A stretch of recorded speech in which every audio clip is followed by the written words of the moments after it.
أعوذ بالله من الشيطان الرجيم بسم الله الرحمن الرحيم الحمد لله الذي جعل الحمد مفتاحا لذكره وسببا للمزيد من فضله ودليلا على آلائه وعظمته والصلاة والسلام على عبده وأمين وحيه وخاتم رسله سيدنا ومولانا بالقاسم محمد اللهم صل على محمد وعلى أهل بيته الطيبين الطاهرين الذين أذهب الله عنهم الرجس وطهرهم تطهيرا اللهم صل على محمد وعلى محمد واللعن الدائم على أعدائهم أجمعين. أما بعد فقد قال الله الحكيم في كتابه المجيد أعوذ بالله من الشيطان الرجيم يا أيها الذين آمنوا إذا قيل لكم تفسحوا في المجالس فافسحوا يفسح الله لكم وإذا قيل انشزوا فانشزوا يرفع الله الذين آمنوا منكم والذين أوتوا العلم درجات. سورہ مجادلہ کی 11ویں آیت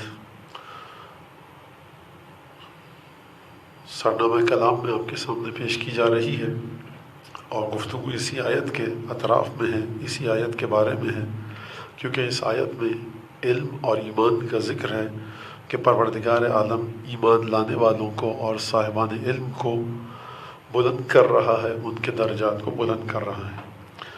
آیت کا ابتدائی حصہ مجالس محافل کے بارے میں ہے، اجتماعات کے بارے میں ہے کہ جہاں پر لوگ اگر بیٹھے ہیں تو صاحبان ایمان سے، ایمان لانے والوں سے پروردگار عالم مخاطب ہے کہ اے ایمان لانے والوں، کسی مجلس میں بیٹھے ہو، کسی محفل میں بیٹھے ہو، اجتماع میں بیٹھے ہو، کوئی گیدرنگ ہے، کوئی دور سے آتا ہے، پرے سے، نزدیک سے، اور پھر آ کر رسول خدا کے پاس آنا چاہتا ہے، تم جگہ نہیں دیتے اس کو، تم راستہ نہیں دیتے، اور تم سے کہا بھی جاتا ہے تب بھی یہ کام نہیں کرتے۔ اذا قیل لکم تفسحوا فی المجالس فافسحوا، جب تم سے کہا جاتا ہے کہ رستہ دو، ذرا مجلس کو کھولو، رستوں کو تو کھول دیا کرو، یفسح اللہ لکم۔ اور بظاہر آیت ہم کو ایک عام سی آیت لگتی ہے، عام سی کس معنوں میں؟ قرآن کی کوئی بھی آیت عام نہیں ہے، تمام آیتیں خاص ہیں۔ اس معنوں میں نے کہا کہ مجلس کی بات ہو رہی ہے، محفل کی بات ہو رہی ہے، کہیں پر دعوت ہے، اجتماع ہے، مہمان بن کے آپ گئے ہیں، میزبان ہیں، بھیڑ ہے، ازدحام ہے، تو کوئی اتنی بڑی بات نہیں کی جا رہی ہے، بات بڑی نہیں ہے، زندگی سے متعلق ہے، انسان کی زندگی سے متعلق ہے کہ جب مجلس میں محفل میں کوئی آئے تو اس کو راستہ دے دیا کرو، کھل جاؤ، ذرا راستہ دو، پیچھے سے آنے والے کو آگے آنے دو۔ یفسح اللہ لکم، جزا دیکھیے، آپ انعام دیکھیے، ریوارڈ دیکھیے کہ پروردگار عالم کیا کہہ رہا ہے کہ جب تم کسی دوسرے آنے والے کو راستہ دو گے کہ وہ رسول خدا تک پہنچ جائے، ایسا کام جب تم کرو گے، یفسح اللہ لکم، خدا تمہارے لیے رستوں کو کھولے گا۔ آپ نے غور فرمایا کہ ایک بندہ مومن کے لیے، ایک انسان کے لیے جو رسول خدا کے پاس آ رہا ہے اور آپ نے اس کو راستہ دے دیا، محفل میں راستہ کھول دیا تاکہ وہ قریب آ جائے، گفتگو کرے اپنی آ کر، شرم کی وجہ سے نزدیک نہیں آ پا رہا، جھجک کی وجہ سے، تکلف کی وجہ سے، مدینے کا رہنے والا نہیں ہے، ذرا گھبرا رہا ہے، آپ نے راستہ کھولا۔ خدا کہہ رہا ہے یفسح اللہ لکم، خدا تمہارے لیے راستہ کھولے گا۔ مزید ایک اور جملہ اضافہ کر دوں جو شاید کل یا پرسوں میں نے کہا تھا، لیکن دوبارہ خلاصہ پیش کرتے ہوئے کہ خدا کہہ رہا ہے کہ تم مجلس میں، محفل میں اپنے دینی بھائی کے لیے راستہ کھولو، خدا تمہارے لیے راستوں کو کھولے گا۔ جب خدا راستوں کو کھولے گا تو پھر خدا نے یہ نہیں بتایا کہ کہاں کہاں تک راستوں کو کھولے گا۔ آپ دیکھا آپ نے کہ ایک برادر دینی کے حقوق، اب یہاں سے میں ایک جملہ کہہ دوں، زیارت پہ گئے، آپ طاقتور ہیں، چلے گئے ذریعے تک مولا کی، 8ویں امام کی ذریعے تک، جناب امیر کی، سید الشہداء کی، نیمہ شعبان کی زیارت ہے، اب آپ جمع میں کھڑے ذریعے کو چھوڑ نہیں رہے، دوسرا بھی تو امام حسین کا عاشق ہے، آپ اس کے لیے راستہ دیجئے کہ بھائی میں بہت دیر سے کھڑا ہوں، اب تم آ کر چومو گے ذریعے کو۔ آپ نے ذریعے تک اس کو پہنچنے کا راستہ دیا، خدا آپ کے لیے راستوں کو کھولے گا۔ آپ نے 2 رکعت نماز پڑھی بالا سر پر، سر حضرت پر، جہاں جس طرف سر مبارک کی سمت ہے۔ ایک دفعہ آپ نے دیکھا کہ کوئی شخص کھڑا ہوا ہے وہاں پر، آپ کھڑے ہو گئے، میں نمازیں پڑھ چکا، اب آپ آئیے پڑھ لیجئے، اور دعائیں وغیرہ میں نے پہلے بھی عرض کیا۔ خیر اب دیکھیں کب کھلتا ہے راستہ، انشاءاللہ جلد از جلد کھلے۔ ہماری تو دعا یہ ہے زیارت کے لیے مومنین جائیں تو وہاں پر راستہ کھول دے انسان، کسی کمزور کو دیکھے، کسی ایسے شخص کو دیکھے، خصوصاً زیارت کے سفر میں، تو اس کے لیے راستہ کھول دے، اس کے لیے آسانیاں فراہم کرے۔ تو پروردگار عالم کیا کہہ رہا ہے؟ یفصح اللہ لکم، خدا تمہارے راستوں کو کھولے گا۔ اور میں یہ راستے کو کھولنے کی جو بات کر رہا ہوں، اب وہ ترجمہ باریک بینی کے ساتھ کیا جائے، پریسائزلی کیا جائے، بات لمبی ہو جائے گی اور سننے والے تھکاوٹ کا شکار ہو جائیں گے۔ آسان ترین لفظ میں نے چن کر آپ کے سامنے پیش کیا۔ وَإِذَا قِيلَ انشُزُوا فَانشُزُوا، جب کہا جائے کہ جگہ چھوڑ کر کھڑے ہو جاؤ تو کھڑے ہو جاؤ۔ دیکھو اس چکر میں، اس جھمیلے میں، اس بکھیڑے میں مت رہنا کہ ہم کھڑے ہو گئے، ان کو جگہ کیوں دیں، اور ہماری بڑی پوزیشن ہے، ہماری بڑی حیثیت ہے۔ خدا سب جانتا ہے تم کیا کر رہے ہو، تمہاری کتنی پوزیشن ہے۔ یرفع اللہ الذین آمنوا منکم والذین اوتوا العلم درجات، تم میں جو صاحبان ایمان ہیں اور صاحبان علم، خدا ان سب کو اچھی طرح جانتا ہے۔ خدا نے ان کے درجے بلند کر دیے ہیں اور مسلسل بلند کر رہا ہے۔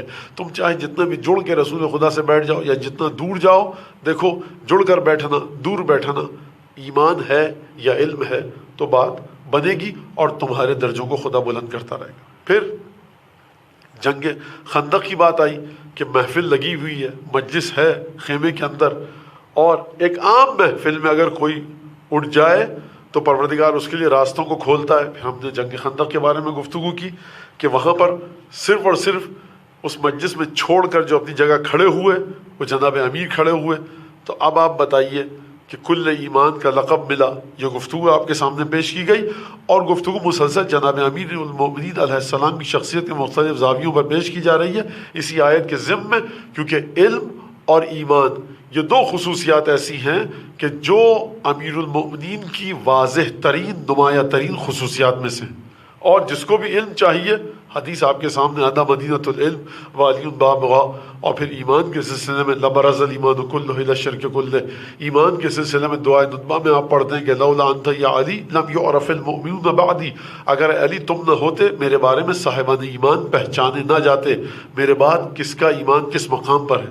تو یہ ہم مسلسل گفتگو کو پیش کرتے ہوئے آ رہے ہیں۔ کل کی گفتگو اگر آپ کے ذہنوں میں ہو، اس کے بعد بعض لوگوں نے رابطہ کیا اور یہ کہا کہ مولانا یہ جو وادی کا تذکرہ ہے اور پانی آئے گا، اس کو ذرا سا آپ مزید واضح کریں۔ اچھا، اب میں کس طرح سے اس بات کو کل کی مجلس کو دہراؤں؟ جس کی سمجھ میں آ گئی بات تو اس کا وقت ضائع ہوگا، وہ میری گردن پر شرعی ذمہ داری۔ جس کی سمجھ میں نہیں آئی اس کے لیے فائدہ ہوگا۔ تو بہرحال جس کی سمجھ میں آ گئی ہے اس سے میں معذرت کے ساتھ پوری تقریر نہیں دہراؤں گا کل کی، لیکن بہرحال میں نے بڑا سوچا اس کے اوپر، اور یہ سوچا کہ بات اس طرح سے کی جائے کہ بات واضح بھی ہو جائے، دہرائی بھی نہ جائے، ریپیٹیشن بھی نہ ہو، تکرار بھی نہ ہو، اور اگر کسی حد تک دہرائی بھی جائے تو میں آپ لوگوں سے معذرت چاہتا ہوں، کیونکہ اب مشکل یہ ہے کہ کوئی سروے نہیں ہو سکتا کہ کتنے فیصد لوگوں کی سمجھ میں بات آئی کہ نہیں آئی۔ اب ضروری نہیں ہے کہ فرض کیجئے کہ 10 لوگوں کی سمجھ میں آ گئی جو سن رہے تھے کل مجلس، بقیہ کی سمجھ میں اگر نہیں آئی تو بڑا ایک مخمصے میں پریشانی میں گرفتار ہوں، لیکن بہرحال کوشش کروں گا کہ کچھ نئی گفتگو کے ساتھ اس گفتگو کو واضح کیا جائے۔ پروردگار عالم سورہ رعد میں جو بیان فرما رہا ہے، پروردگار نے عجیب جملہ بیان فرمایا اور عجیب آیت بیان فرمائی، انزل من السماء ماء فسالت اودیۃ بقدرها فاحتمل السیل زبدا رابیا کذلک یضرب اللہ الحق والباطل۔ کہ پروردگار فرما رہا ہے کہ آسمان سے ہم نے پانی نازل کیا، جب بارش آئی، بہت آسان آیت ہے لیکن انتہائی پیچیدہ، بہت آسان بڑی مشکل۔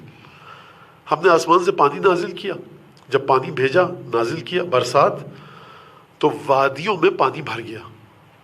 یہ ہمارے وادی کبیر کے مومنین جانتے ہیں جو وہاں بیٹھے ہوئے اس وقت سن رہے ہیں، اور دیگر جو وادیاں ہیں، 10 وادیاں ہیں یہاں پر الحمدللہ، اور سمجھتے ہیں کہ ایک دائیں پہاڑ ایک بائیں پہاڑ، بیچ میں جو راستہ ہے اس کو کہتے ہیں وادی۔ جب بارش برستی ہے پہاڑیوں پر اور پہاڑوں پر تو پانی بہہ کر وادی میں آتا ہے۔ جو اونچائی پر ہوتا ہے پانی وہاں ٹھہرتا نہیں ہے، پانی کہاں پر آتا ہے؟ بہہ کر وادی میں۔ پروردگار فرما رہے وَأَنزَلَ مِنَ السَّمَاءِ مَاءً، اللہ تبارک و تعالیٰ نے آسمان سے بارش برسائی، بارش پہاڑوں پر برسی اور برس کر آ گئی وادی میں۔ فَاحْتَمَلَ السَّيْلُ زَبَدًا رَابِيًا، یہ بارش جو پہاڑوں پر پڑی بہہ کر جب وادی میں آئی تو آپ جانتے ہیں سیلاب آ جاتا ہے، پورا پانی بہہ کر آ رہا ہے ایک پیسج میں، ایک ٹریک میں، اگرچہ وہ پیسج 500-600 میٹر چوڑا ہو لیکن وہاں پر سیلاب کی کیفیت آ جاتی ہے۔ فاحتمل السیل، جب سیلاب آیا، زبدن رابیہ، جب سیلاب بہتا ہے تو اوپر کی سطح پر، پانی کے سرفیس کی سطح پر، اوپر کی سطح پر پھین، جھاگ، ایک لادر، ایک جھاگ سا بن جاتا ہے، یہ لے کر چلتا ہے۔ اوپر کیا چیز ہوتی ہے؟ پھین، جھاگ، لادر، یہ ہوتا ہے۔ اس پر گھاس پھوس، کوڑا کرکٹ، جو لیٹر، جو ڈسٹ بن سے نکل کے آیا کوڑے کا ڈھیر، یہ سب اوپر تیر رہا ہوتا ہے۔ اب پروردگار نے مثال دی، خوب توجہ کیجیے گا۔ جب یہ بارش کا پانی سیلاب کی صورت میں آگے بڑھتا ہے تو پھر کیا ہوتا ہے؟ پھر یہ ہوتا ہے فَأَمَّا، عجیب جملہ ہے، فَأَمَّا الزَّبَدُ فَيَذْهَبُ جُفَاءً، جو اوپر کی چیز ہوتی ہے وہ تو بہہ کر نکل جاتی ہے، لیکن بارش کی وجہ سے جو مٹی آتی ہے، جو مفید چیزیں ہوتی ہیں، وَأَمَّا مَا يَنْفَعُ النَّاسَ فَيَمْكُثُ فِي الْأَرْضِ، جو لوگوں کے لیے مفید چیز ہوتی ہے وہ پانی کے ساتھ بہہ کر نہیں جاتی، جو بہہ کر جاتا ہے وہ کوڑا کرکٹ ہے، وہ گاربیج ہے، وہ خس و خاشاک ہے، مفید چیزیں رک جاتی ہیں۔ دو آیتوں کے، اس آیت میں دو نقطے بیان کیے پروردگار نے۔ پہلی بات تو یہ فَسَالَتْ أَوْدِيَةٌ بِقَدَرِهَا۔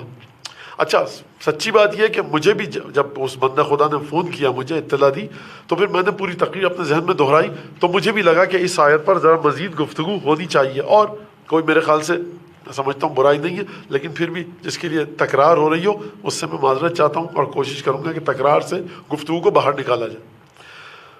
دو باتوں کا پروردگار عالم نے اعلان فرمایا کہ پانی برستا ہے، بہہ کر وادیوں میں آتا ہے، اور جو بیکار چیزیں ہوتی ہیں، غیر مفید، یوز لیس، جو لٹر اور گاربیج ہوتا ہے، کوڑا کرکٹ، وہ بہہ کر چلا جاتا ہے۔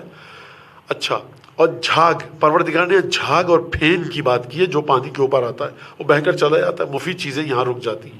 تو پہلی بات یہ کہ پانی بارش کا برس رہا ہے، آپ نے پتیلی رکھی جا کر اپنے گھر کے صحن میں، اس میں 2-3-4 لیٹر پانی آئے گا۔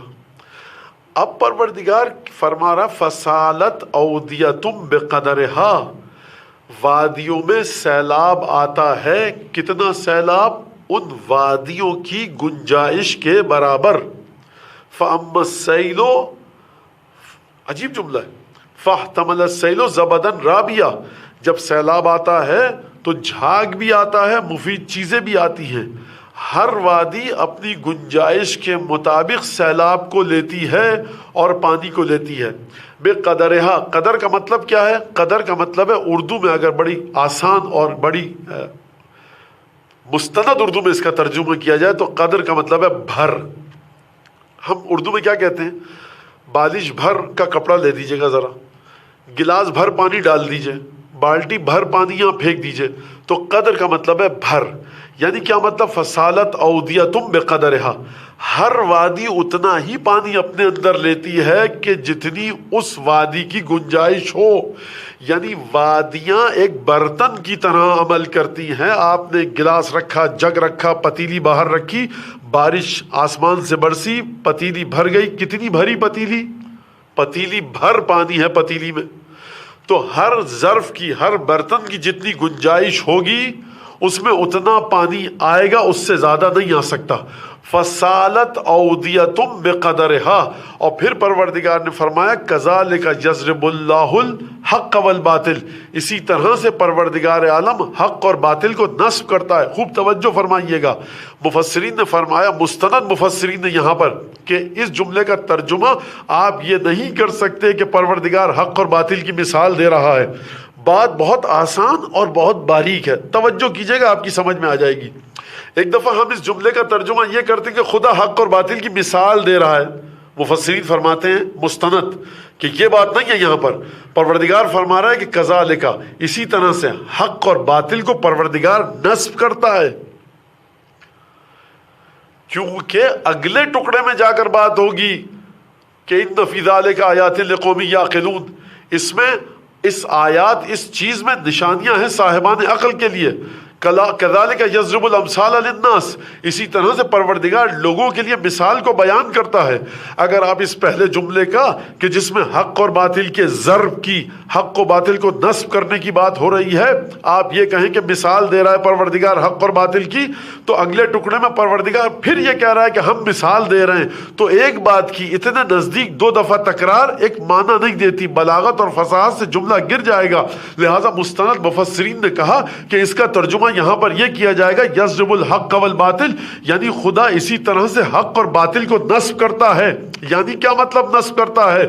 یعنی جہاں پر باطل ہے وہ پروردگار کی مشیت سے آیا ہے، جہاں پر حق ہے وہ پروردگار کی مشیت سے آیا ہے۔ اگر اس کی مشیت سے آیا ہے تو پھر اس حق والے کا کیا ہنر اور باطل والے کا قصور کیا؟ تو قرآن کی آواز آئے گی کہ دیکھو فَأَلْهَمَهَا فُجُورَهَا وَتَقْوَاهَا، خدا نے باطل کو نصب کیا ہے، خدا نے یہاں پر حق کو نصب کیا ہے، اس وجہ سے نہیں کہ جبر تھا، باطل کو یہاں نصب کیا ہے، رکھا ہے باطل کو، اس وجہ سے نہیں کہ یہاں پر جبر تھا، بلکہ اس وجہ سے کل کا ٹکڑا نہج البلاغہ کا کہ یہ لوگ اپنے وجود کی طہارت کو حفظ کرتے تھے، پاکیزگی کو بچاتے تھے۔ یتساقون بکأس رویہ ویتواصلون بالولایا، یہ وہ لوگ ہیں جو محبت کے ساتھ ملتے تھے، یہ وہ لوگ ہیں جو ایک دوسرے کو معرفت کے جام پلاتے تھے۔ ویصدرون بالریہ، یہ لوگ ایک دوسرے سے جب جدا ہوتے تھے تو سیراب ہو کر جدا ہوتے تھے۔ ان کی مثال اچھے بیجوں کی طرح سے ہے۔ یعنی یہ کون لوگ تھے؟ یہ وہ لوگ تھے یسارعون فی الخیرات، یہ نیک کاموں کی طرف دوڑ کر جاتے تھے، یعنی یہ نیکیاں اس انداز سے کرتے تھے کہ پروردگار کو جب حق کو رکھنا ٹھہرا تو ان کی ذات میں حق کو رکھا گیا۔ یعنی پروردگار مثال نہیں دے رہا، یہ حق اور باطل کو رکھنے کی گفتگو بیان فرما رہا ہے، مثال اگلے ٹکڑے میں آئے گی۔ فرمایا کذالک، اسی طرح سے یضرب الحق والباطل، پروردگار حق و باطل کو نصب کرتا ہے۔ اما الزبد فیذهب جفاء، جو چیز بیکار ہوتی ہے وہ ختم ہو جاتی ہے، فنا ہو جاتی ہے۔ واما ما ينفع الناس، جو چیز لوگوں کے لیے مفید ہوتی ہے، فیمکث فی الارض کذالک یضرب اللہ، اسی طرح سے پروردگار عالم مثال دیتا ہے لوگوں کے لیے۔ تو یہ بات یہاں تک واضح ہو گئی۔ اب اگر یہاں سے بات سمجھ میں آ گئی آپ کے، میں نے ایک جملے کے لیے آپ کو زحمت دی، ایک لفظ کے لیے آپ کو زحمت دی، قدر۔ میں نے کیا کہا؟ قدر کا مطلب ہے بھر۔ یہ اردو ہندی میں جملہ استعمال ہوتا ہے، بھائی ایک کٹورا بھر تو پانی تھا اس میں، ذرا کھانا نکال کے لے آئیے۔ سالن ایک رکابی بھر ہے، یعنی بھر کا مطلب پیمائش، جس چیز کے ذریعے بھی آپ پیمائش کر رہے ہو۔ قدر، یہ قدر ہے کیا؟ یعنی کسی بھی چیز کے برابر کوئی چیز ہو اس کو کہتے ہیں قدر۔ اگر اس کمرے میں پانی پڑا ہوا ہے تو آپ کہیں گے 2 ٹینکر کے برابر پانی ہے، لیکن اگر ایک گلاس میں 4-5 قطرے، آپ کہیں گے 4-5 قطرے پانی ہے، یعنی قدر، مقدار، میجرمنٹ۔ تو اب جب آیت نے یہ فرمایا کہ دیکھو ہم نے آسمان سے پانی کو نازل کیا، فسالت اودیتم بقدرہا، پروردگار نے یہ نہیں فرمایا کہ دیکھو ملئت اودیتم بقدرہا، ہر وادی میں اتنا پانی بھر گیا کہ جتنا وہ لے سکتی تھی۔ پروردگار نے کہا سالت اودیتم بقدرہا، پانی آیا، اس میں بھرا اور بہہ کر آگے نکلا، سیلاب کی صورت اختیار کی۔ توجہ فرمائیے گا عزیزان گرامی، وادیوں کے بھرنے کی، فل ہونے کی، اوور فل ہونے کی بات نہیں ہو رہی، بلکہ بات ہو رہی کہ جب پانی آیا سیلاب کی صورت میں آگے بڑھا، اور سیلاب کی صورت میں جب آگے بڑھا تو اس ہر چیز کو اپنے ساتھ لے کر چلا گیا۔ اگر قدر کی بات ہو رہی ہے، اگر قدر کی بات ہو رہی ہے تو قدر قرآن سے پوچھیے کہ قدر ہے کیا۔ سورہ ہجر میں ارشاد فرمایا پروردگار عالم نے کہ دیکھو ام من شیء الا عندنا خزائنہ، کوئی بھی چیز ایسی نہیں ہے جس کے خزانے، ٹریجر ہمارے پاس ہوں۔ کیا مطلب ہے اس کا؟ مطلب یہ کہ آپ دکان پہ جاتے ہیں، محلے کی نکڑ کی دکان پہ، کہتے ہیں فلانی چیز کا ایک پیکٹ دے دیجئے، وہ دیتا ہے۔ صبح جاتے ہیں، کہتا نہیں یہ ختم ہو گیا، کیوں؟ ڈسٹریبیوٹر کی طرف سے نہیں آیا۔ آپ ڈسٹریبیوٹر کے پاس جاتے ہیں، کہتا ہمارے پاس نہیں، کیوں؟ کارخانے سے نہیں آیا۔ کارخانے والے کے پاس جاتے ہیں، کہتے ہیں صاحب وہ چاول کی تھیلیاں نہیں مل رہی، کہتے ہیں کھیت سے نہیں آیا۔ تو کھیت والے کے پاس آپ جاتے ہیں، کہتے ہیں صاحب یہاں پر اگائی نہیں اس سال۔ یہ سلسلہ ہو سکتا ہے دنیا میں، پاسبل ہے، لیکن پروردگار عالم کے پاس جو خزانے ہیں، پروردگار فرما رہا ہے وَإِن مِّن شَيْءٍ إِلَّا عِندَنَا خَزَائِنُهُ، بھائی کیوں نہیں اگے چاول اس سال اتنے؟ بھائی فصل خراب ہو گئی، سیلاب آ گیا، بارش زیادہ آ گئی، اور اچانک واٹر لاگنگ ہو گئی، سیم و تھور آ گئی، نمک اوپر آ گیا، ہم چاول کی کاشت نہیں کر سکے۔ اس کا مطلب یہ ہے کہ کچھ خدائی فیکٹرز، کچھ خدائی وجوہات اللہ تبارک و تعالیٰ کی طرف سے انوالو تھی۔ اس کا مطلب یہ کہ خزانے اس کے پاس ہیں۔ پروردگار فرما رہے ہیں وَإِن مِّن شَيْءٍ إِلَّا عِندَنَا خَزَائِنُهُ، کوئی چیز ایسی نہیں ہے جس کے خزانے ہمارے پاس نہ ہو۔ وَمَا نُنَزِّلُهُ إِلَّا بِقَدَرٍ مَّعْلُومٍ، ہم ہر چیز کو ایک مقدار کے مطابق زمین میں بھیجتے ہیں۔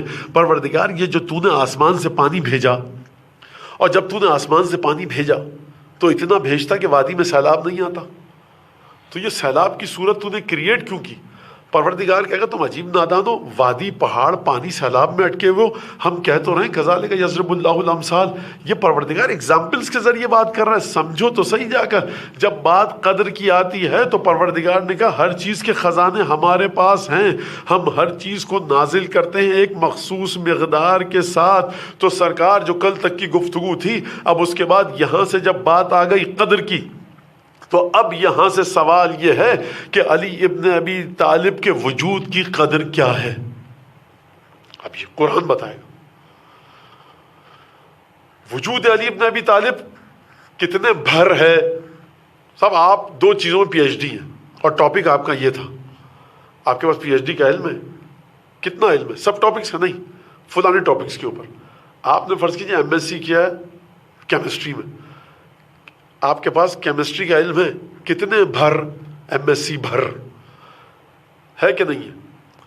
ایک دفعہ آپ جاتے ہیں کسی کے پاس، بیٹھتے ہیں، جس ٹاپک پہ بات کریں وہ بات کر رہا ہے اور سب سے آگے، آپ کہیں گے چکر کیا ہے اس میں، سلسلہ کیا ہے؟ جہاں پہ بات کیجئے کہ علم کا ایک دریا ہے جو بہہ رہا ہے، یہ دریا بہ کر کرتا کیا ہے؟ یعنی آپ کے علم کو بے حقیقت کر دیتا ہے۔ میں نے 4 گھنٹے پڑھا، رات بھر پڑھا کیمسٹری کے فلاں ٹاپک کے بارے میں، اور صبح کو کہا فلاں پروفیسر سے ملنے جانے کیمسٹری کے، اس کے سامنے بیٹھ گئے اور ہم نے گفتگو کرنی شروع کی، تھوڑی دیر تک وہ برداشت کیا۔ اب جب اس نے گفتگو کی تو ہماری گفتگو کو اس کی گفتگو سیلاب کی طرح بہا کر لے گئی۔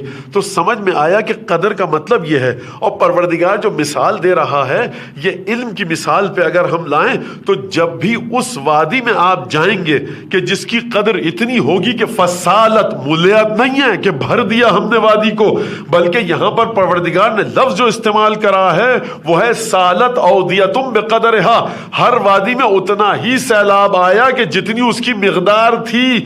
تو پروردگار عالم تو یہ بتا، تو نے یہ کہا کہ ہر چیز کی مقدار ہمارے پاس ہے، ہر چیز کے خزانے ہمارے پاس ہیں، ہر چیز کو ہم نے آسمان سے نازل کیا۔ تو پروردگار تو نے علی ابن ابی طالب کو علم دیا، رسول خدا نے فرمایا انا مدینۃ العلم وعلی بابھا۔ اب ہماری گفتگو اگر جناب امیر پر آئے تو وجود علی ابن ابی طالب میں جو وادی ہے، روح ہے علی ابن ابی طالب کی، اس کا قدر کتنا ہے، اس کا بھر کتنا ہے، یہ کس چیز کے ایکویلنٹ ہے، اس کی مقدار کتنی ہے، اس میں کتنا علم سمائے گا۔ قرآن سے اگر پوچھا جائے تو قرآن کیا جواب دے گا؟ فرمایا کہ دیکھو فصالت اودیتم بقدرہا، ایک سیلاب نکل پڑتا ہے۔ کس طرح سے سیلاب نکلتا ہے کہ وہ ہر چیز کو اپنے ساتھ بہا کر لے جاتا ہے۔ قرآن نے کہا وَإِن مِّن شَيْءٍ إِلَّا عِندَنَا خَزَائِنُهُ وَمَا نُنَزِّلُهُ إِلَّا بِقَدَرٍ مَّعْلُومٍ، ہم ہر چیز کو ایک مخصوص مقدار کے ساتھ نازل کرتے ہیں۔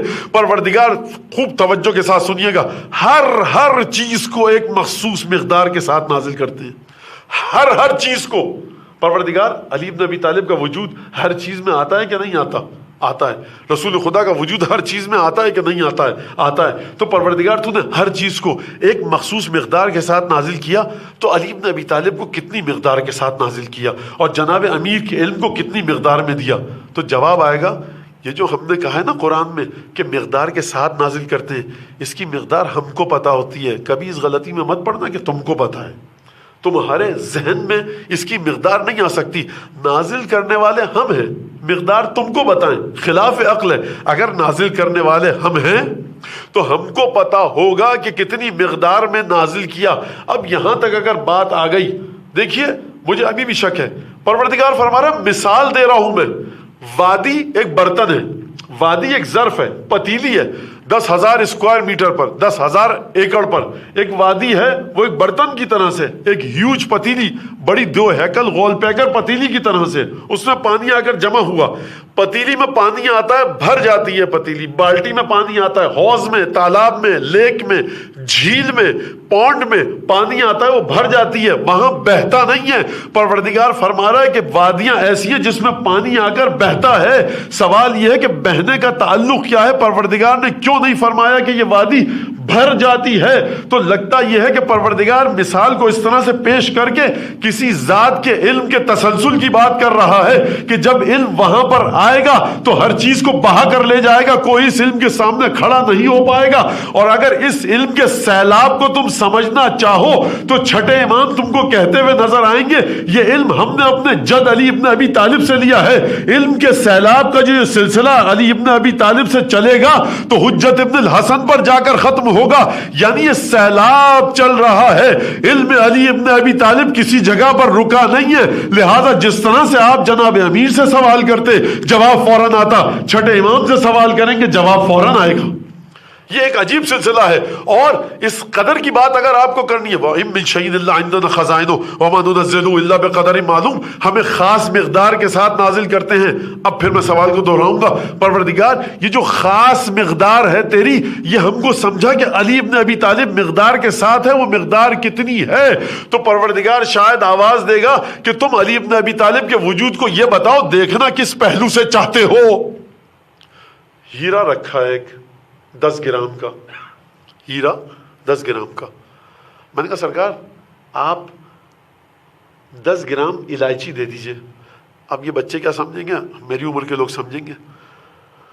آپ نے 10 گرام کا ہیرا رکھا ترازو کے پلڑے میں اور سونف ڈالی اس میں، کالی مرچ 10 گرام کے برابر ہو گئی کہ نہیں ہو گئی؟ ہو گئی۔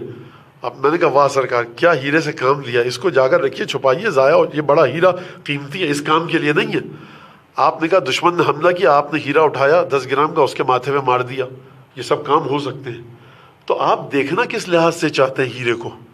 ہیرے کو لے کر جائیے جوہری کے پاس کہ وہ بتائے گا اس میں C4 4 C ہوتے ہیں، کلیئرٹی اور وہ سب چیزیں، وہ کیا جو میں نے پڑھا تھا مجھے یاد نہیں ہے، اس وقت ذہن میں آیا کہ 4 C ہوتے ہیں، 4 C انگریزی کے، اگر وہ کسی ہیرے میں ہو تو صاحب اس کے بارے میں کہا جاتا ہے کہ پھر یہ بڑا بہترین ہیرا ہے۔ تو جوہری کہتا ہے کہ آپ اس ہیرے کو دیکھنا کس نظر سے چاہتے ہیں کہ دنیا کا سب سے بہترین ہیرا ہے، اس کے کٹس کیسے ہیں، کلیئرٹی کتنی ہے، کرسٹلائن فارم کیا ہے، وہ تمام چیزیں۔ تو جواب آئے گا کہ تم جو ہم سے علی ابن ابی طالب کی قدر پوچھنا چاہتے ہو تو کس زاویے سے بات کرنا چاہتے ہو یہ بتاؤ۔ اگر تم بات کرنا چاہتے ہو کہ وہ علی ابن ابی طالب جو یہودی کے باغ میں پانی دے رہا ہے، یہ بھی علی ابن ابی طالب کا ایک زاویہ ہے۔ وہ علی ابن ابی طالب کہ جو یتیموں کے سر پر ہاتھ پھیر رہا ہے، یتیم بچوں کو شہد چٹا رہا ہے اپنے ہاتھ سے، یہ بھی علی ابن ابی طالب کی قدر ہے۔ وہ علی ابن ابی طالب جو رسول کا وصی ہے، رسول کا بھائی ہے، جانشین ہے، یہ بھی ایک قدر ہے، یہ بھی ایک زاویہ ہے۔ تم علی ابن ابی طالب کو کس زاویے سے دیکھنا چاہتے ہو یہ بتاؤ۔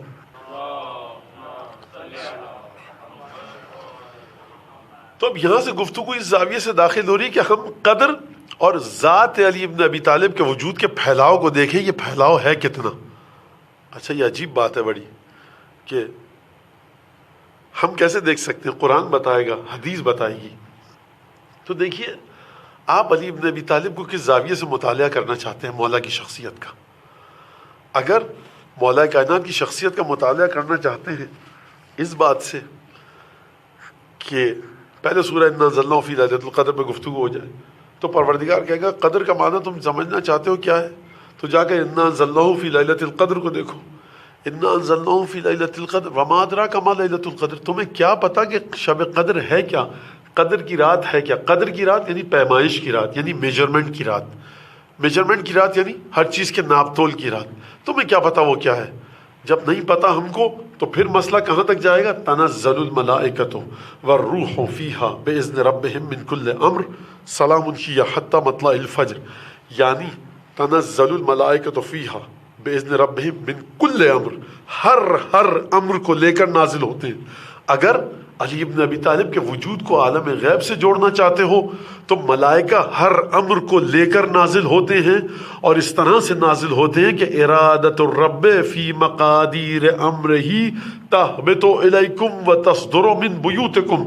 اگر تم علی ابن ابی طالب کی شخصیت کو غیب اور ظہور کے اتصال کے لحاظ سے دیکھنا چاہتے ہو، اگر تم شخصیت علی ابن ابی طالب کے بارے میں یہ پوچھنا چاہتے ہو کہ علی ابن ابی طالب کن دو چیزوں کو جوڑ رہے ہیں، تو اس زیارت امام حسین علیہ السلام کا جملہ یہ ہے کہ دیکھو علی ابن ابی طالب غیب کو اور ظہور کو جوڑ رہے ہیں، دنیا کو اور برزخ کو جوڑ رہے ہیں۔ وہ عالم جو غیب ہے، وہ عالم جو دکھائی دیتا ہے، علی ابن ابی طالب کی ذات ان دونوں عالموں کو، ان دونوں دنیاؤں کو جوڑ رہی ہے، کیونکہ وہاں سے اتر کر فرشتے جب نازل ہوتے ہیں تو علی ابن ابی طالب پر نازل ہوتے ہیں۔ اور پھر اس کے بعد اس زیارت نے کہا کہ دیکھو ارادت الرب فی مقادیر امرہ تہبط الیکم، اے ائمہ معصومین، پروردگار عالم کا ارادہ ہر چیز کے بارے میں، مقادیر کا مطلب ہے مقدار، مقدار نکلی ہے قدر سے، قدر یعنی پیمائش، قدر یعنی بھر، قدر یعنی ایکویلنٹ، قدر یعنی برابری،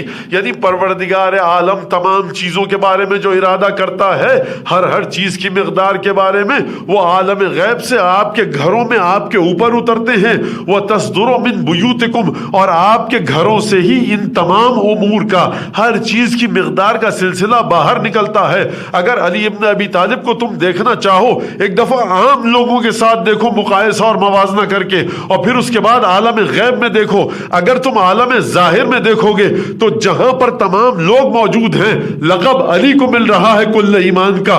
اگر تم دیکھو گے جنگ خیبر میں کہ جہاں تمام اصحاب موجود ہیں، یحب اللہ ورسولہ ویحبہ اللہ ورسولہ کا لقب علی ابن ابی طالب کو مل رہا ہے۔ یعنی یہاں پر دو جملے فرمائے رسول خدا نے، اگر عام لوگوں کے ساتھ مقابلہ کیا علی ابن ابی طالب کا جنگ خیبر میں، تو فرمایا کہ دیکھو لأعطین الرایۃ رجلا کرارا غیر فرار، کل علم اس کو دوں گا جو ان سب سے الگ خصوصیت اس کی یہ ہے کہ وہ آگے بڑھ بڑھ کے حملے کرے گا۔ توجہ کیجئے گا، کل تک جو لوگ کام کر چکے تھے اسی کام کو علی کرے گا، تو رسول فرما رہے ہیں کہ پیچھے پلٹ کر نہیں آئے گا، تم پلٹ کر آ گئے، یہ پلٹ کر نہیں آئے گا، آگے بڑھ بڑھ کے حملے کرے گا۔ یہ تمہارے ساتھ مقایسہ اور موازنہ تھا۔ اگر عالم غیب کی بات کرو تو اب تم یہی ٹک کر بیٹھے رہو، یحب اللہ ورسولہ ویحبہ اللہ ورسولہ۔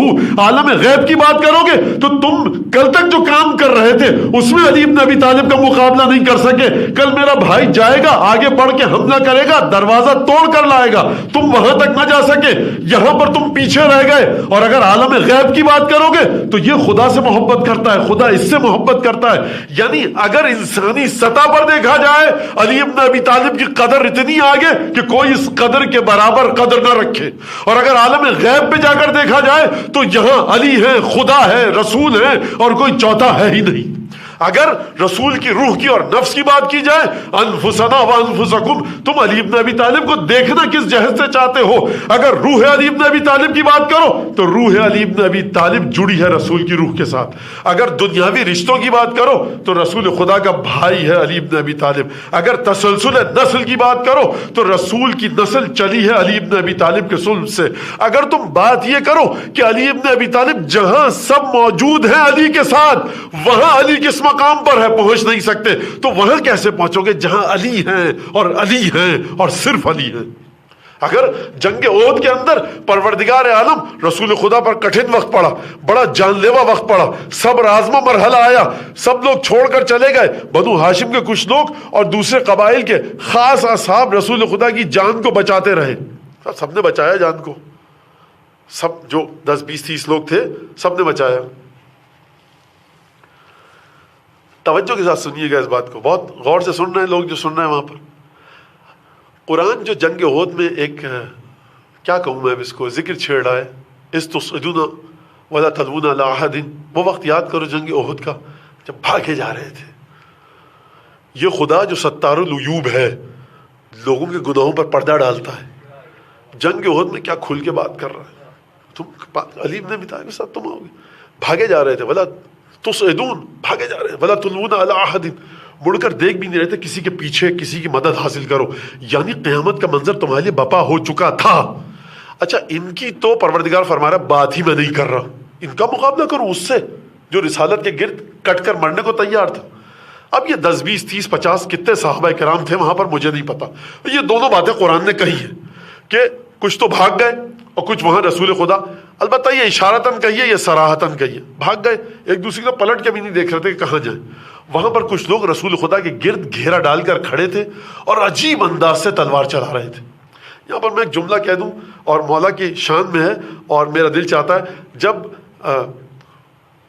کسی نے کہا کہ بھائی مجھے دیکھ بدر میں ہمیں بڑی ذلت آمیز شکست ہوئی ہے، مجھے 3 کا سر چاہیے، اگر تو 3 کا سر لا دے گا تو غلامی سے تجھے آزاد کر دوں گی اور تجھے اتنے پیسے دوں گی۔ کہا 3 کس کا سر؟ کہا یا محمد کا، یا حمزہ کا، یا علی کا۔ کہا دیکھیے مالکن، محمد تک تو پہنچنا بڑا مشکل ہے، میرا جملہ سن لیجیے، کیونکہ علی اس کی حفاظت کرتا ہے، اور علی کو مارنا بڑا مشکل ہے کیونکہ جوان ہے، بہت تیزی سے پیترے بدلتا ہے، اور علمان الحفیظ دونوں ہاتھوں میں تلوار لے کر لڑتا ہے، ایک ہاتھ کو روکیں گے دوسرا ہاتھ، دوسرا ہاتھ کو روکیں گے دوسرا، بڑا مسئلہ ہے۔ حمزہ بوڑھے ہیں، بہت سلو موومنٹ ہوتی ہے میدان جنگ میں، مار سکتا ہوں، لیکن کیا کہنے حضرت عبد المطلب کے جوانوں کے فضیلت کے کہ نزدیک سے آ کر ملعون نے حملہ نہیں کیا، دور سے نیزہ مارا۔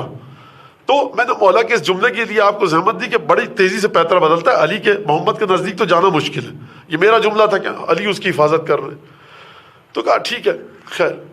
تو جب گئے، شکست ہوئی مسلمانوں کو، گھاٹی چھوڑی، واقعہ آپ کو پتا ہے، قرآن کہہ رہے استصعدون ولا تلوون علی احد، وہ وقت یاد کرو جب تم چٹیل میدان میں، وہ جو بیرن لینڈ تھی، اسموتھ لینڈ تھی، وہاں بھاگے جا رہے تھے اور تم چاہتے تھے کہ پہاڑ پہ چڑھ جائیں، اور ایک دوسرے کی طرف کبھی ہوتا نا کہ بھائی تم ذرا اسپیڈ سے بھاگ رہے ہو، مجھے بھی اپنے ساتھ لے چلو، تمہارے پاس تلوار نیزہ، میری جان بچا لو۔ کسی کی طرف کوئی نہیں دیکھ رہا تھا، بس میری جان بچ جائے۔ کتنا زیادہ ایثار اور قربانی کا جذبہ تھا، دیکھیے آپ جنگ ہوتی، لیکن وہاں کچھ لوگ تھے جو جان بچانے پر تلے ہوئے تھے رسول خدا کی، جو جان بچانے پر تلے ہوئے ہیں رسول قدر پر بات ہو رہی ہے علی بن ابی طالب کی، کہ علی بن ابی طالب کے وجود کی مقدار ہے کتنی، اور یہ گستاخی ہے، جسارت ہے میں کہوں اپنے منہ سے، میں حدیثوں کی طرف آپ کو لے کے جا رہا ہوں، میں یہاں پر قمبر کی نالین کی ہم مقدار کا تعین نہیں کر سکتے، علی بن ابی طالب کی روح کا تعین کریں گے، این تراب و رب الارباب۔ تو وہ لوگ جو رسول کے گرد گھیرا ڈال کر جنگ کر رہے تھے، یہ ان کی بات ہو رہی ہے۔ ان سے اب اگر آپ مقابلہ کیجئے تو علی نے تلوار ایسی چلائی کہ تلوار آسمان سے ذوالفقار آئی، اور جبریل نے نعرہ لگایا لا فتح الا علی، یعنی اے نبی یہ جو آپ کے گرد گھیرا ڈال کر آپ کی جان بچا رہے ہیں نا، یہ سب کے سب بہادر جوان تو ہیں، لیکن جب مملکت شجاعت کی بات آئے گی، جب ٹیریٹری کی بات آئے گی، جب اس علاقے کی بات آئے گی، جب اس ایریا اور منطقے کی بات آئے گی، جب اس لیول کی بات آئے گی جہاں بہادروں کی بات ہو رہی ہو، تو مملکت بہادری میں علی جیسا کوئی جوان ہے ہی نہیں۔ یعنی جو سچے ترین صحابہ تھے رسول خدا کے ساتھ جنگ کر رہے تھے، علی کا ان سے مقابلہ کیجئے تو کہیں آگے ہیں، اذ تصعدون ولا تلوون علی احد، تو علی سے مقابلے کے لائق ہی نہیں ہے، وہاں کی بات نہیں ہو رہی ہے جوڑنے کی، بلکہ جو رسول کے گرد کٹ کر مرنے کو تیار ہیں، اس مملکت میں علی ابن ابی طالب لا فتح الا علی لا سیف الا ذوالفقار کے مرحلے پر۔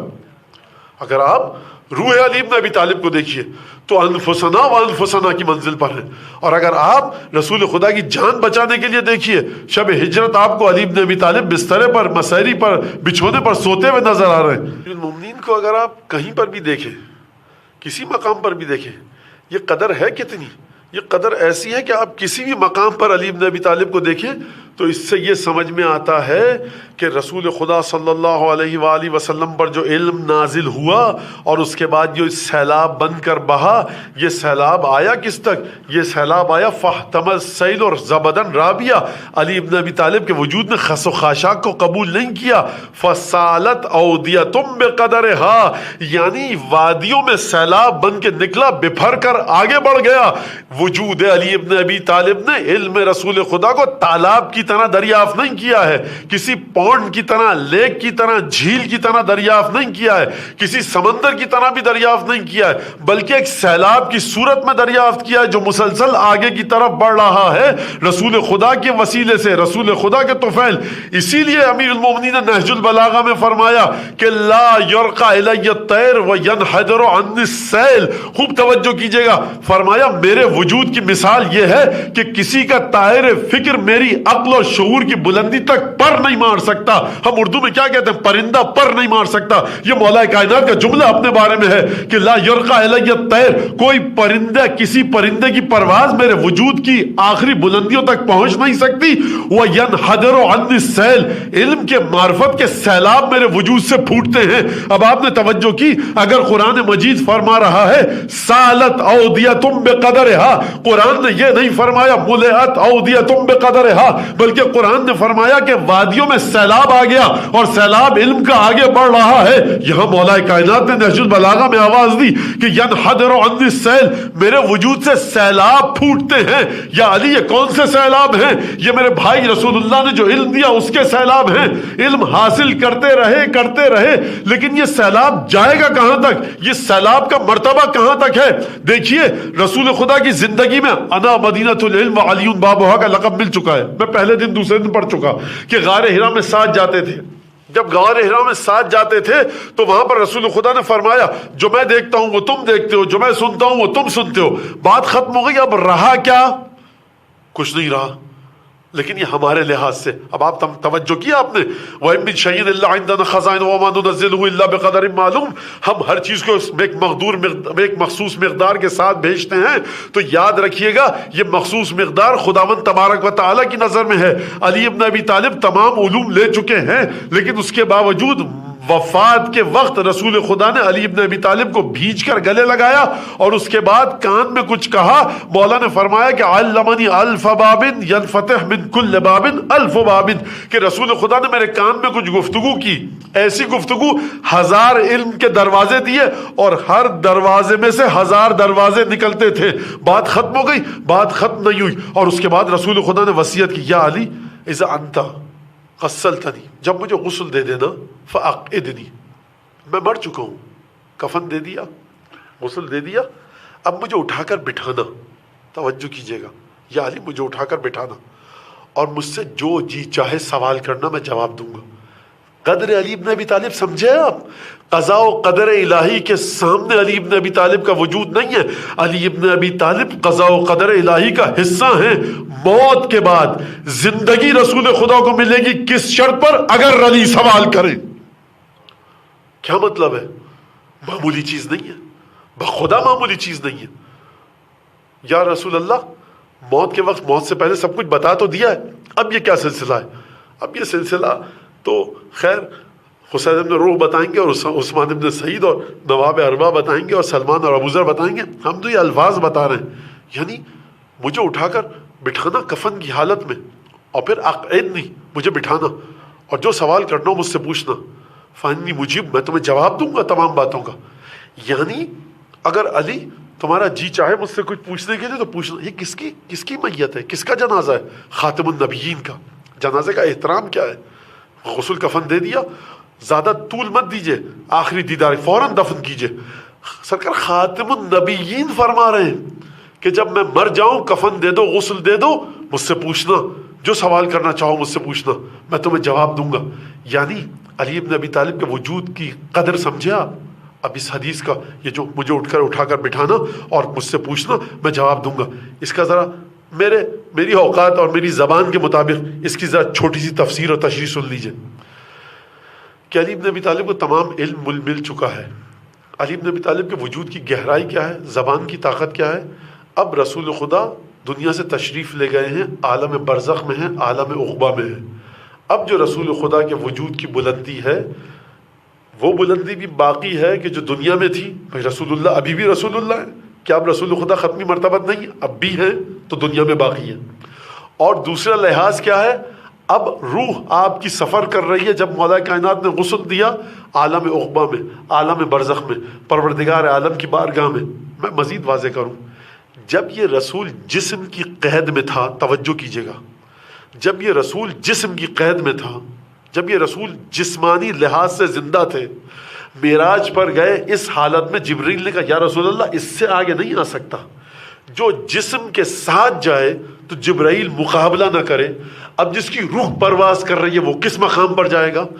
وجود علی ابن ابی طالب کی طاقت یہ ہے کہ اگر علی چاہیں علم میں مزید اضافہ تو رسول خدا اب وہاں کی خبریں دیں گے کہ جہاں پر جبرائیل بھی نہیں جا پائے. یہ سطح کیا ہے علی ابن ابی طالب کے علم کی، یہ مرحلہ کیا ہے علی ابن ابی طالب کے علم کا. اور یہاں پر علم دیا اپنا. اور قدر بتاؤں علی ابن ابی طالب کی کیا ہے؟ اس بیٹی کا ہاتھ تھمایا کہ جو حورا الانسیہ ہے، یعنی بہشتی حور کی حقیقت ہے. طہارت پاکیزگی اس مقام پر ہے کہ جنت کی حوروں پیچھے رہ جائیں جناب سیدہ کی عفت اور پاکیزگی کے مقابلے میں. اس بی بی کو انسان بنا کر بھیجا گیا، انسانی سانچے اور انسانی ڈھانچے میں بھیجا گیا. اس دنیا میں اس بی بی کا ہاتھ رضی مرتضیٰ کے ہاتھ میں رکھا. رسول خدا کے پاس پروردگار کے دو تحفے تھے، علم نبوت اور جناب سیدہ جو عبادتوں کا اثر ہے، جو عبادتوں کا تحفہ ہے، جو انا آتینا کل کوثر ہے. جو عطائے کوثر تھی اسے علی کو عطا کیا، جو عطائے نبوت تھی وہ علی کو عطا کی. یہ قدر علی ابن ابی طالب ہے کہ انسان، اسی لیے فرمایا رسول خدا نے کہ مولا کائنات کی منزلت اس مقام پر ہے، یا علی ما عرف اللہ الا انا وانت، اللہ کو کوئی نہیں پہچانا جس طرح سے میں اور تو. اور پھر فرمایا اپنے بارے میں، پھر فرمایا یا علی ما عرفک الا اللہ وانا، تجھے کوئی نہیں پہچانا جیسا کہ اللہ نے پہچانا اور میں نے پہچانا.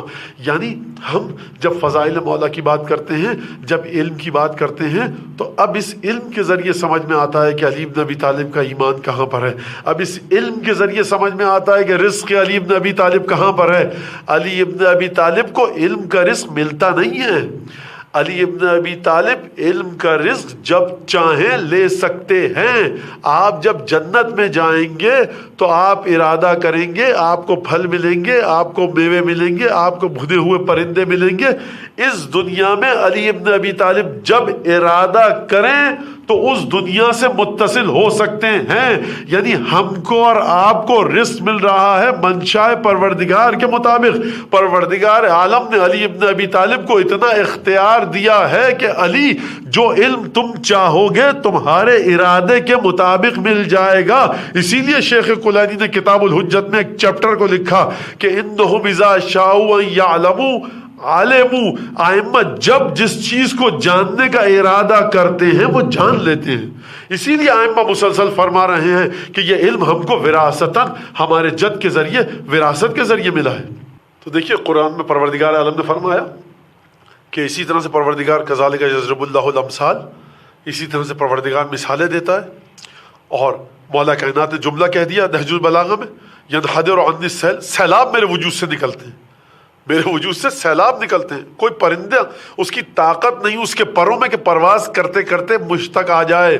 سرکار یہاں پہ پرندے کا مطلب کوئی کبوتر یا مینا یا طوطا یا بلبل نہیں ہے، بلکہ یہ فکر کا پرندہ ہے کہ کسی پرندے میں اتنی طاقت نہیں ہے کہ کسی کے پرندہ فکر میں، طائر فکر میں یہ طاقت نہیں ہے کہ وہ میرے وجود کا احاطہ کر سکے. کیوں نہیں کر سکتا میرے وجود کا احاطہ؟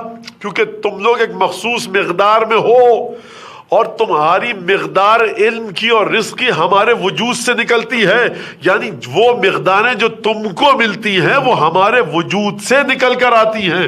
لہٰذا ہم تمہیں پال پوس کر بڑا کر رہے ہیں. جو ہم نے آپ کے سامنے میں نے جو روایت پڑھی کل ایمان والی، برز الایمان کل الی الشرک کل، اور پھر اس کے بعد ہم درجات عند اللہ، سورہ آل عمران کی. اب یہ درجے ہیں. اور کل کی گفتگو سے ایک جملہ لے کر اور پھر مصائب کی طرف آؤں کہ اگر علی ابن ابی طالب کل ایمان ہے اور آپ چاہتے ہیں کہ اپنے ایمان کو بڑھائیں، تو ایمان کو بڑھانا چاہتے ہیں آپ، علی ہے کل ایمان، ایمان یہ رہا وجود علی ابن ابی طالب. آپ چاہتے ہیں ایمان کو بڑھائیں تو کیا چیز بڑھانا چاہتے ہیں آپ؟ وجود علی ابن ابی طالب کی محبت. کیونکہ رسول خدا نے کہہ دیا کل ایمان یہ ہے.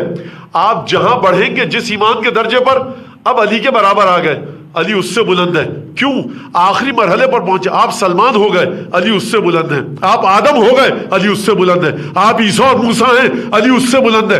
یرفع اللہ الذین آمنوا منکم والذین اوتوا العلم درجات. خدا مسلسل بلند کر رہا ہے ان لوگوں کو کہ جو صاحب علم ہے اور صاحب ایمان ہے. علی ابن ابی طالب کا وجود رسول خدا کے وجود سے متصل ہے. قدر علی ابن ابی طالب انفسنا وانفسکم ہے. قدر علی ابن ابی طالب رسول خدا کے ساتھ ہے. انہم منی وانا منہم. قدر علی ابن ابی طالب یہ ہے کہ قیامت میں علی ابن ابی طالب پنجتن اہل بیت حوض کوثر پر قرآن کی حقیقتوں کے ساتھ جا کر کے رسول خدا سے ملاقات کریں گے. یہ مرحلہ وجود علی ابن ابی طالب کا جس حد تک ہم سمجھ سکے. اور واقعی وہ یہ کہ ہم مولا کائنات کی بات کر رہے ہیں، لیکن مولا کائنات کے جو اب کم سن پوتے اور نواسوں کو دیکھیے آپ کہ جو مولا کائنات کی بیٹیاں اور صاحبزادیاں ہیں، دختران ہیں، ان کے بچوں کو دیکھیں آپ. مولا کائنات کے بیٹوں کے بچوں کو دیکھیں، یعنی چاہے بیٹیوں کی اولادیں ہوں چاہے بیٹوں کی اولادیں، ان کی قدر ہماری سمجھ میں نہیں آتی، ان کی مقدار کیا ہے۔ ایک بڑا عجیب سلسلہ ہے، وہ یہ کہ ہم جس شہزادے کا آج ذکر ہے جناب قاسم ابن الحسن، کہ جب شب عاشور گفتگو ہوئی اور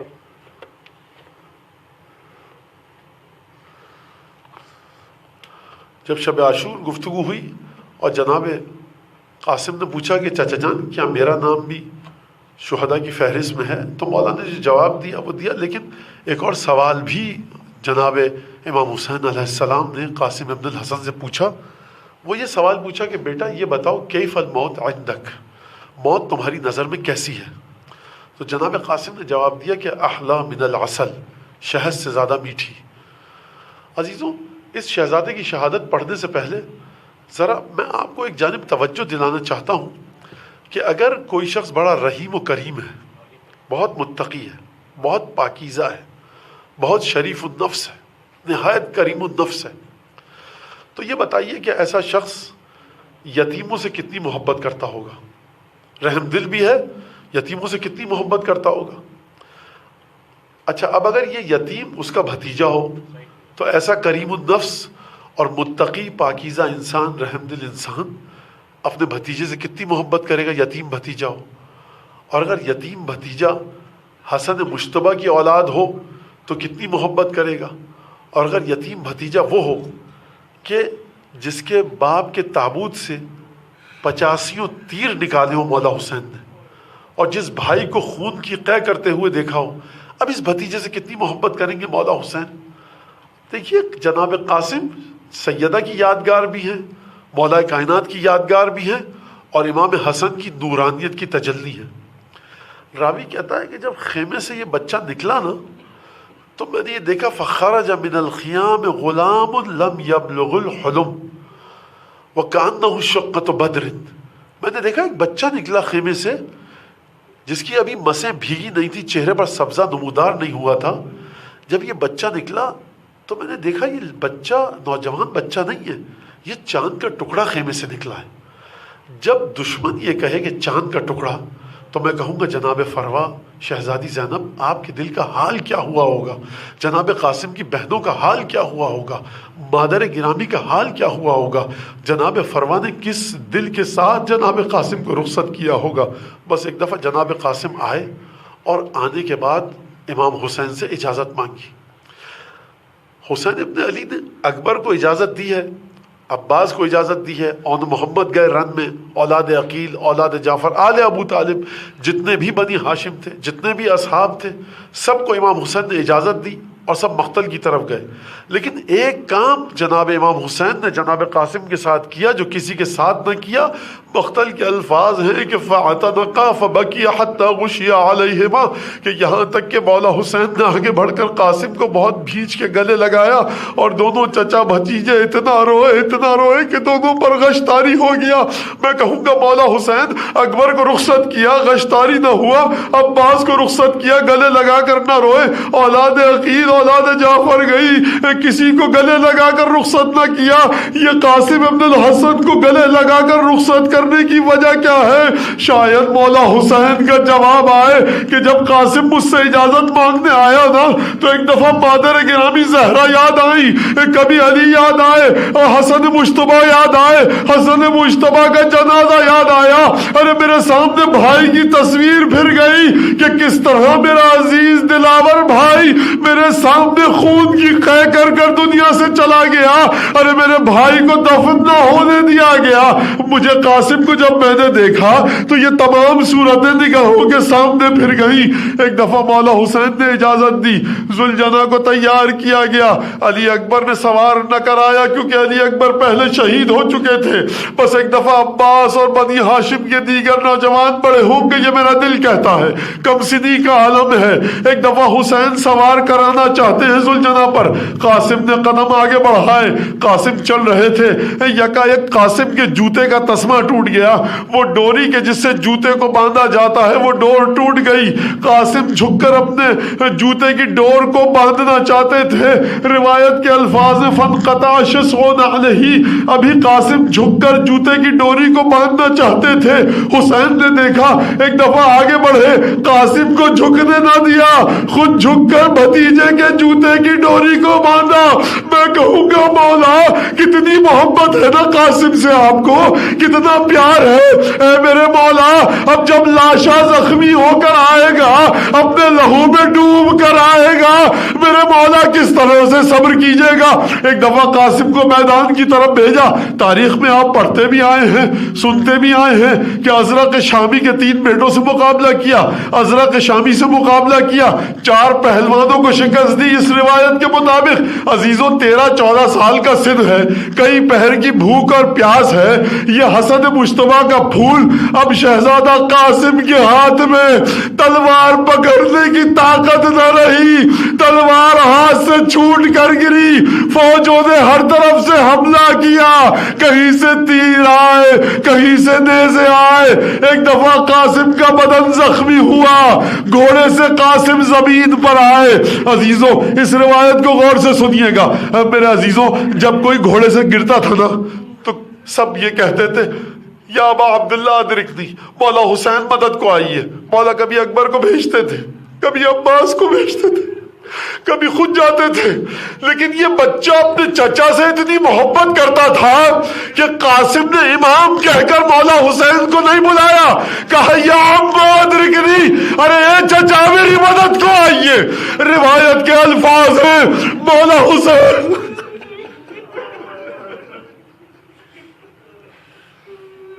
مولا حسین نے جیسے ہی قاسم کے استغاثے کی آواز سنی، تلوار نے ہم سے نکالی، فحمل علی القوم کاللیث الغضبان، بپھرے ہوئے شیر کی طرح حملہ کیا، لشکر کو پیچھے دھکیلا۔ اب جو قاسم کو ڈھونڈتے ہوئے آئے، بھتیجے کو دیکھا، لاش خون میں تربتر ہے، قاسم کی زندگی ختم ہو چکی تھی، روح بدن سے جدا ہو چکی تھی۔ ایک دفعہ حسین نے لاشے پر کھڑے ہو کر ایک جملہ کہا، خدا مغفرت کرے آیت اللہ العظمیٰ ہائری کی۔ ذاکر سے کہتے تھے کہ دیکھ ذاکر یہ جملہ تو پڑھتا ہے، میرے دل میں سننے کی طاقت نہیں ہے، اس جملے کو مت پڑھا کر مولا حسین کے۔ وہ جملہ کیا تھا؟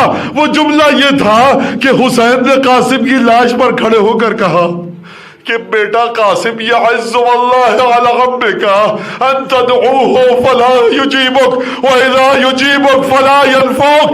بیٹا قاسم مشکل کشا کا بیٹا ہے نا حسین، مشکل کشا کا بیٹا ہے، تو ہمارا بھتیجا تھا، تو نے مشکل کشا کے بیٹے کو مشکل کشائی کے وقت بلایا، حر نے بلایا، مسلم نے بلایا، جون نے بلایا، تمام اصحاب نے بلایا، ہم نے مشکل کشائی کی، بنو ہاشم کے شہداء کی ہم نے مشکل کشائی کی، لیکن بیٹا قاسم تیرے چچا پر کتنا شاق ہے، تیرے چچا کو قلق ہے کہ تو نے اپنے چچا کو مدد کے لیے بلایا، تیرا چچا اس وقت نہ پہنچ سکا کہ جب تجھے مدد کی ضرورت تھی، اور جب تیرا چچا پہنچا تو مدد کا کوئی فائدہ نہ رہا۔ ایک دفعہ قاسم کی لاش کو اٹھایا، بعض مقاتل کے مطابق کلیجے سے لگایا۔ میں پوچھوں گا مولا حسین اس روایت کے مطابق جو آپ نے اپنے بھتیجے کے لاشے کو کلیجے سے لگایا تو سبب کیا تھا؟ جواب آئے گا، ارے بقی میں جو میرا بھائی ہے اس کی یاد آ گئی تھی، یتیم بھتیجے کی قربانی ہے، ماں کو کون جا کے بتائے گا؟ بس ایک دفعہ لاش کو لائے، گنج شہیدہ میں رکھا، مجھے نہیں پتا کہ خیمے میں خبر کیسے گئی، لیکن میں کہوں گا مولا جب جناب فروا کے پاس خبر جائے گی تو تسلی کون دے گا؟ میں جناب فروا کی خدمت میں ایک جملہ کہوں گا، بی بی آپ کے اوپر بڑا سخت مرحلہ ہے نا، آپ کے بیٹا لہو لہاد ہو کر آیا ہے، بڑا سخت مرحلہ ہے، صبر کیجئے گا، ابھی مولا حسین زندہ ہے، ابھی زینب ساتھ میں ہے، بنو ہاشم کے جوان موجود ہیں، لیکن بی بی شام غریبہ کے بعد کیا کرو گی جب کربلا سے شام کا سفر ہوگا؟ ارے 13 سال کے خوبرو نوجوان کا سر نو کے ماتم حسین